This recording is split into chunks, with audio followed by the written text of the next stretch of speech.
How y'all doing? This is RockossmosD, 1/3 of Chimera Team Gaming, aka the GOAT. And on behalf of the Basilisk, Pushaman, and the Lion, Monstrocity, I wanted to say thank you guys for coming to the channel. Make sure to follow, subscribe, share it on Twitter, share it on social media if you can, and make sure to hit the like button and comment down below, as we're going to be engaging you guys in conversation in the future, and hopefully you enjoy this video, the conversation that we're about to have. I enjoy Anthem. I think Anthem is a good game, and I may or may not have the same opinion as my fellow partners in the channel, but I could tell you wholeheartedly I actually enjoy playing the game. I enjoy the grind of the game. I enjoy the story of the game. I enjoy the even majority of the side conversations that they have in the game. But today I wanted to talk to you guys about also the dark side of Anthem, which is understandably criticized by a lot of players, reviews, users overall, and even within Chimera Team Gaming, we sometimes have disputes over, is the game as good as it could be?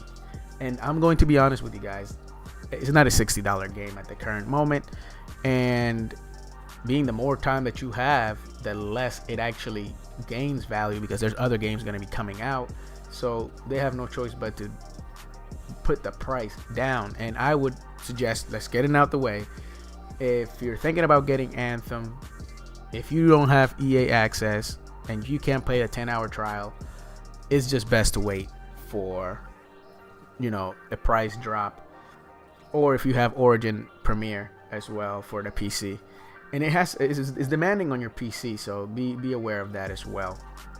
But I wanted to talk to you today not only about some of the dark sides, but about the ban placed on Glad on a PvE game out of all things, some of the loot issues, and overall my experience playing the Interceptor in Anthem, which I'm going to tell you, it is very, very fun.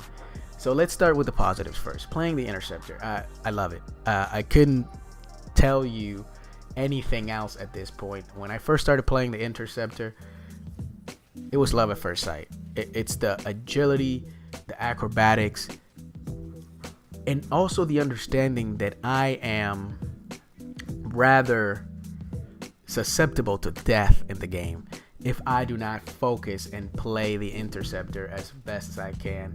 It's just fun, man. It's action packed. You gotta be careful, you gotta be stealthy, swift. Sometimes you don't have to be stealthy, you can be upfront about it, but you have to be focused and on point and make sure that you're not gonna get one shot by almost anything, because it could happen. You have one of the least amount of health and shields, and the only other person that is just a glass cannon like that is the Storm. But the advantage the Storm has is it can stay away and in the air for a long period of time, and it has a shield like that is boosted. The Interceptor has the speed, and if you do not know how to utilize the speed, you are going to have a tough time. But nonetheless, the multifaceted agility and movement that the Interceptor gives, it is a piece of wonderful work by BioWare. And I think it is one of the most unique javelins that you could have in the game outside of the Storm, which in my opinion, the Basilisk would tell you otherwise, is the easiest class to use if you actually understand that you do not need to be in the fight. If you understand that you need to be outside of the fight, just dropping hate, fire, brimstone, hail, everything you can drop from far away, you do a substantial amount of battlefield damage with the Storm. The Colossus, it's another one that's like people don't understand. It's not just a traditional tank, it is beastly. And the Ranger, I've played a little bit of the Ranger, and I've started to realize that single target damage, bar none, it's just wonderful. It's wonderful. And I feel that in all areas, as an Interceptor, I'm at a disadvantage outside of speed, and that makes it exciting for me, because I accept the challenge and I want to proceed with it. So now, that's for the good part of Anthem and myself playing the Interceptor. As I already told you, I love the story. I love the little side missions and everything. I enjoy it. I enjoy the grind. I enjoy my loot. I enjoy building my Interceptor. But at the same time, I'm not one of the hardcore gamers that plays Anthem 8 hours a day. So far, I have 48 hours, 45 to 48 hours on Anthem, and it's been lovely. But there's people that already have probably like 80, 100, you know, and I can understand them that they just move too fast. They didn't move too fast. They moved to the place that they wanted to move, and the content wasn't there, which segues to what the problems are. It is clear to me that the full game got cut off. And the Basilisk is going to have a further conversation about that. What I really wanted to have a conversation about was Glad's ban for messing with the economy of a game in a PvE game, where the economy of the game only matters to you. But I want you guys to pay attention to the reason why they gave him affecting the economy of the game. If you don't know, we will leave the description of his video below, so you could please check it out and start and let your wheels rotate on the concept of they told him he was banned for affecting the economy or exploiting the economy of the game.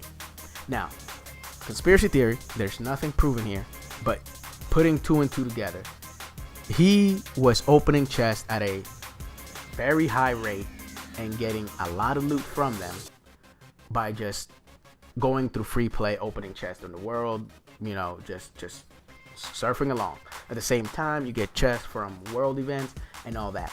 It has been publicly stated in Twitter, on streams by Ben Irving, Dara, and others at BioWare, that they will be adding vanity chests into the game. Chests that's going to contain cosmetic items. Cosmetic items that are also going to be, here it is, they're also going to be in the cash shop. Items that you're going to have to buy with shards. Now think about it.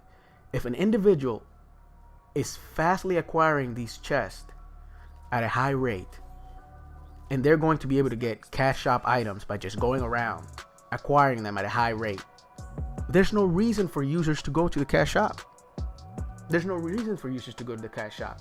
And there's supposed to be 100 items in these chests that are going to be vanity items, that are going to be exclusive, not exclusive, but are going to be in chest. And he's just going to give you a method of hard farming. That is a conflict of interest to Electronic Arts, because if he's helping you get the things that are going to be in the cash shop faster, there's no reason to use the cash shop. And users that don't have time are going to use the fastest effective method in a PvE game to try to grind. And this is exactly what he did. So instead, they were like, oh man, I buy stuff at the cash shop because I just don't have time to grind it. But guess what? He just created a way for you to actually have time to grind the game, to grind these items from the cash shop. Not only are you grinding items from the cash shop also offers embers and things like that, like resources that you can buy with shards. And he's just giving you a route to do that fast, not waste time. You come in, you do your little run, you get your gear, you customize it. There is no incentive for you to use the cash shop. No incentive. There, you're affecting the economy of the game as imposed by Electronic Arts and BioWare. That's the key. And it may be a conspiracy theory now, but I am pretty sure, and I feel very strongly, you don't ban people for playing a looter shooter when it's player versus environment. That's like somebody telling a person, it's like, you are proceeding in God of War too fast, so we're going to ban you because you were supposed to move at 1 chapter per 6 hours. It doesn't work.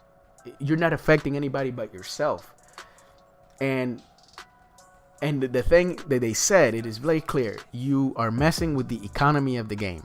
The 2 other reasons why they said he was banned was because he was using the Storm Ultimate over and over.